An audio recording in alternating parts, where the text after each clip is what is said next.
كيكة الشوكولاتة الاقتصادية يا دوب بيضتين، وكمان هتعملي معاها صوص خطير. بس كوباية لبن. وتعالي اقولك المقادير. اول حاجة، لو اول مرة بتشوفوني، انا اسمي امنية ودي قناتي، واتمنى تشتركوا في القناة وتفعلوا زر الجرس علشان يوصلكوا كل جديد ان شاء الله. جربوا كده الوصفة دي وهتعجبكم جدا جدا. جربوها على ضمانتي. وبيضتين، وهقول لكم المقادير في صندوق الوصف. بيضتين بس طلعوا الجمال ده، والصوص الخطير ده هو بطل الحلقة. اول حاجة، انا هنا بدأت قبل ما اشتغل خالص اولع الفرن علشان خاطر يديني الكيكة هشة ومظبوطة وناجحة. وكمان حضرت كل حاجة حواليا وطلعتها وسبتها تقعد كده 10 دقايق قبل ما اشتغل بيها علشان خاطر تطلع معايا الكيكة جاهزة. الخطوة دي مهمة جدا جدا. بصوا شايفين الجمال، شايفين هي شاربة الصوص بتاعها ازاي، وشايفين هي هشة وطرية ازاي، بجد روعة. اول حاجة بعد ما حضرنا كل المكونات حوالينا كده، هنجيب بولة وننزل فيها ببيضتين بدرجة حرارة الغرفة، وهننزل عليها ب 85 جرام من السكر، نص كوباية. انا هقول لكم المقادير وكمان هكتبها لكم في صندوق الوصف. وبعد كده هننزل عليهم بمعلقة كبيرة من الخل. الخل هنا مش مجرد بس انه بيضيع الزفارة خالص، بالعكس بيدي هشاشة للكيكة وبيخليها تطلع طرية وتقدر تقعد معاكي يوم او اتنين في التلاجة ولا يجرى لها اي حاجة. بيديها زي مادة حافظة كده.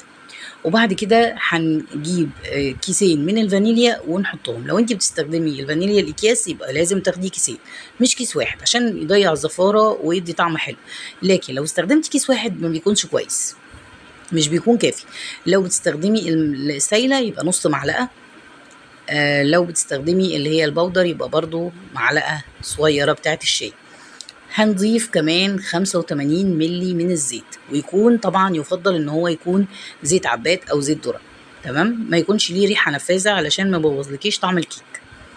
هنضرب الكلام ده كله لحد لما يتجانس مع بعض.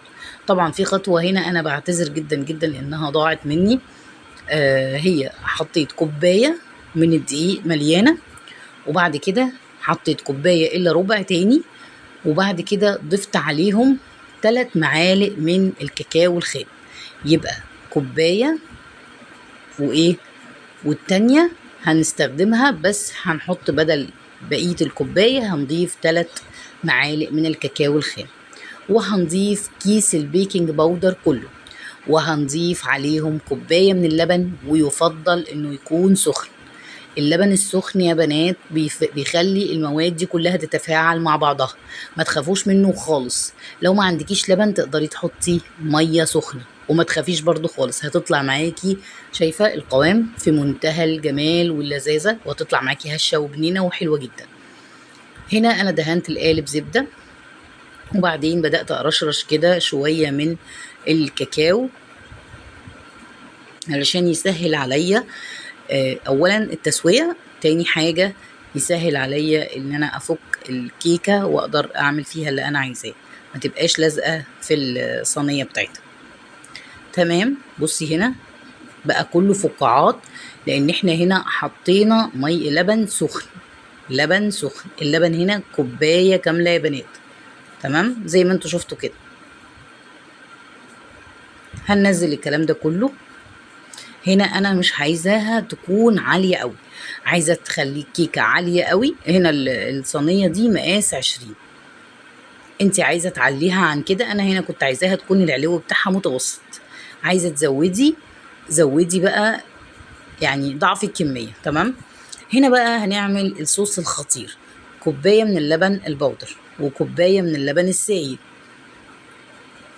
وهنضيف عليهم كمان يعني حوالي ربع كوباية من السكر، وهنضيف عليهم معلقة كبيرة من الزبدة. لو ما عندكيش الزبدة ممكن تحطي سمنة بلدي. وهنضيف كمان معلقة كبيرة من الكريم شانتيه، ودي اختياري.